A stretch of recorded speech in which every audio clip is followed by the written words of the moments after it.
شارع همیشه باشی کردو قطیش کسی به میوان نزنی و همیشه به خالش خوی زنی و همیشه خوی تو پار کردو تو هرچی ایمی خود زۆر پێ خۆشحاڵم کە ئەمڕۆ لەم یادە ئامادە بووم.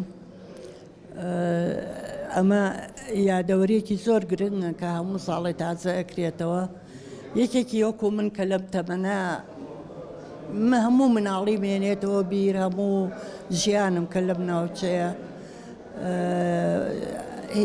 ئەلحەمدوللا پێشکەوتن زۆر هەیە بەڵام زۆر شت هەیە لە کۆنا زۆر خۆشتر بوو وەک لە ئێستا. لەوانە پەیوەندی کۆمەڵایەتی ئەوسا زۆر زۆر تونتر بوو، خۆشەویستی زیاتر بوو،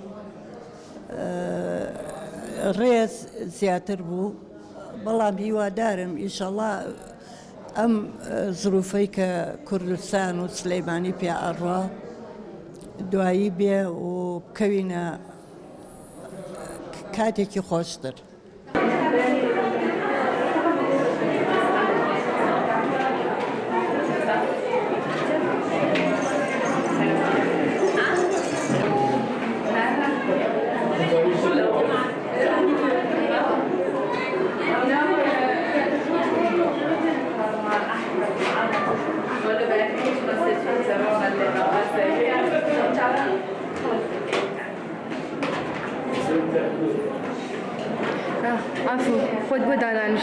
سەرەتا بەرز و پیرۆز بە یادی سلێمانی. ئەم ساڵ ئێمە لێرە بەشداریمان کردووە، یەکەم جارمانە بە ئیشیمەوە بەشداریمان کردووە. ئەم مۆمانی کە دروستێکین هەمووی ئیشی دەستی خۆمانن اینجا کە زۆر گرنگی بەلایەنی کللتوری ئەین ئەمانەوێت کللتوری کوردی بە زیندوی بهێڵینەوە. بۆ نمونە مۆمان دروست کردووە بە کەساتی ناودارەکانی شاری سلێمانی مەستورێ ئەردەڵان و شاعری شێرکۆ بێکەس و چەند کەسێکی تریش. هیوادارم هەموو ساڵێک ئەم یادە بەرز ڕابگیرێت و بە خۆشی یاد بکرێتەوە. ئەمڕۆ وەکو یادی سلێمانی من بەنای خۆم و ئەم خانمە خاوەنکارانی کە لێرن ئەمڕۆ پیرۆزبای ئەم یادە جوانە لە خۆم و لە هەموو خەڵکی شاری سلێمانی یەکەم. هیوادارم هەموو ساڵێک ئەم یادە بکرێت، ئەم یادە ببێتە هۆکارێکە بتوانین ئێماش لە ڕێی کارەکانمان و لە ڕێنمایشی کارەکانمان و بتوانین زیاتر خەڵک بناسیێنین، کارەکانمان بناسیێنین بە خەڵک.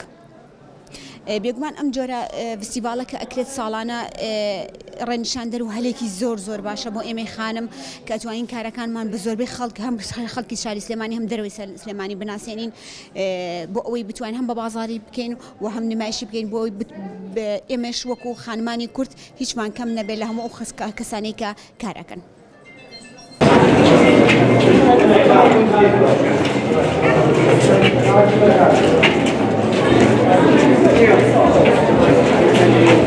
پڕ بەدڵ پیرۆزبایی ئەم ڕۆژە کەم کەوا یادمی بکەینەوانێ و دوای ئەم بە شانازی بەو ڕۆژەوە کەمکەوە ئەمڕۆ هاتوون بەشدارم کردووە لە چەند بەشێکە کە خەڵکەکە هەڵساوە پێی بە دڵ و بەگیان و زۆر زۆر ئەمە شتێکی پێویستە کە هەموو خەڵکی شار بە بچووک و گەورە و مناڵ و پیرەوانێ ئەم ڕۆژەمان لە یاد نەچێت و بە بینێکی زۆرەوە پێشەوازی لێ بکەین.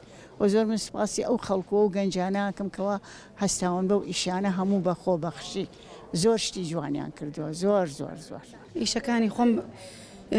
ئیشەکانی خۆم پێک هاتووە لە ئەکسسوارات و چنینی بڵین کراسی کوردی و کەوا و شتە کەلتوریەکان وەکو کۆڵوانە و هێلک و کەڵاو و ئەو بابەتانە.